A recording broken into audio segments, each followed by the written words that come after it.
Completely guilt ஃப்ரீயாக இந்த பாஸ்தாவை நீங்கள் உங்கள் குழந்தைங்களுக்கு கொடுக்கலாம். இந்த பாஸ்தா நான் வீட் ஃப்ளாரால் பண்ணியிருக்கேன். வீடியோ கீழே டேக் பண்ணியிருக்கேன். வேணுங்கிறவங்க செக் பண்ணிக்கோங்க.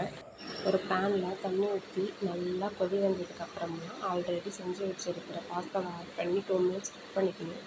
கொஞ்சம் ஆயில் விட்டு திரும்ப மூடிடணும். ஏன்னா ஒன்றோட ஒன்று ஒட்டாமல் நமக்கு கிடைக்கும். 90% குக் ஆனதுக்கப்புறம் வடிகட்டி எடுத்துக்கலாம். இது வந்து சாஸ் மேக்கிங். ஒரு பேனில் பட்டர் விட்டு பூண்டு உங்களுக்கு தேவையான வெஜிடபிள்ஸ் நீங்கள் போட்டுக்கலாம். நான் இந்த கேரட் அண்ட் பொட்டேட்டோ ஆட் பண்ணியிருக்கேன். கொஞ்சம் தண்ணி ஊற்றிட்டு உப்பு போட்டு தண்ணி நல்லா சுண்டி வர அளவுக்கு அதை வேக விடுங்க. அது நல்லா வெந்ததுக்கப்புறம் ஒரு மிக்சர் ஜாருக்கு ட்ரான்ஸ்ஃபர் பண்ணிவிட்டு நல்லா ஃபைன் பேஸ்ட்டாக அரைச்சி எடுத்துக்கலாம்.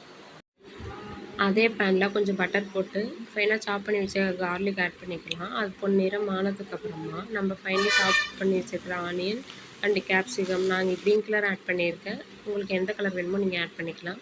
அது நல்லா கொஞ்சம் மீடியம் ஃப்ளேமில் இந்த மாதிரி சாட்டே பண்ணிக்கணும். ஆல்ரெடி நம்ம பண்ணி வச்சுருக்க சாஸ் சேர்த்து கொஞ்சம் தண்ணி விட்டு கொஞ்சம் நேரம் குக் பண்ணிக்கலாம். ஒரு 2-3 மினிட்ஸ் குக் பண்ணிக்கலாம்.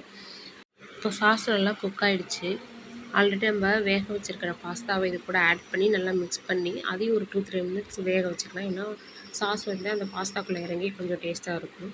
இந்த மாதிரி ஹெல்த்தியான ஃபுட்க்கு இந்த சேனலை சப்ஸ்கிரைப் பண்ணிக்கோங்க. ஃப்ரெண்ட்ஸ் கூட ஷேர் பண்ணுங்கள், லைக் பண்ணுங்கள்.